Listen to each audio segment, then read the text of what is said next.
سب سے پہلے آپ کو بتائیں کہ آرمی چیف جنرل محمد جاوید باجوہ نے کہا ہے کہ دشمن غیر روایتی ہتھکنڈوں اور ڈس انفارمیشن سے مذموم مقاصد حاصل کرنا چاہتا ہے۔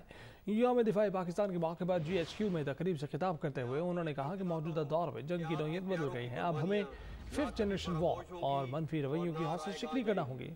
انہوں نے کہا کہ افواج پاکستان اور قانون نافذ کرنے والے اداروں کے علاوہ کسی فرد یا گروہ کو اسلحے کی نمائش اور استعمال کی اجازت نہیں ہوگی۔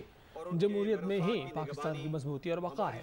پاکستان کو مزید مستحکم کرنے کے لیے آئین کی پاسداری، انصاف کے اصول پر عمل پیرا ہونا ہوگا، برداشت اور بردباری کے اصولوں پر بھی عمل پیرا ہونا ہوگا۔ وطن سے محبت تمام ذاتی، گروہی، لسانی و نسلی تعصبات سے بالاتر ہے، اور یہ کہ جمہوریت میں پاکستان کی مضبوطی اور بقا ہے۔ اسے مزید مستحکم کرنے کے لیے ہم سب کو آئین کی پاسداری اور انصاف، برداشت اور بردباری کے اصولوں پر عمل پیرا ہونا ہوگا۔ تنقید برائے تنقید، نفرت اور عدم برداشت جیسے منفی رویوں کی حوصلہ شکنی کرنی ہوگی۔ ہمیں اس حقیقت کو بھی مد نظر رکھنا ہوگا کہ موجودہ دور میں جنگ کی نوعیت بدل گئی ہے۔ اب براہ راست حملے کے بجائے کسی قوم کی یکجہتی اور نظریاتی سرحدوں کو کمزور اور اس کے مختلف طبقات میں انتشار پھیلانے اور شہریوں کے حوصلے پست کرنے کے لیے دیگر حربوں کے علاوہ جدید ٹیکنالوجی اور کمیونیکیشن کے ذرائع کو بھی استعمال کیا جاتا ہے۔ ہمارے دشمن بھی غیر روایتی ہتھکنڈوں بشمول پروپیگنڈا اور ڈس انفارمیشن کے ذریعے اپنے مذموم مقاصد حاصل کرنا چاہتے ہیں۔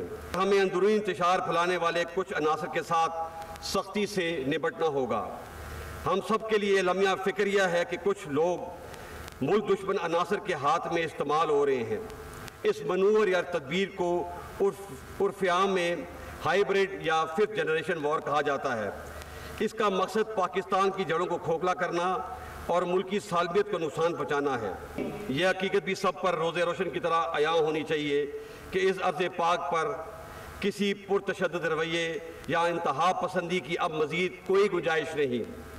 طاقت کا استعمال صرف اور صرف ریاست کا اختیار ہے۔ افواج پاکستان اور قانون نافذ کرنے والے اداروں کے علاوہ کسی فرد یا گروہ کو اسلحے کی نمائش اور استعمال کی اجازت نہیں ہوگی۔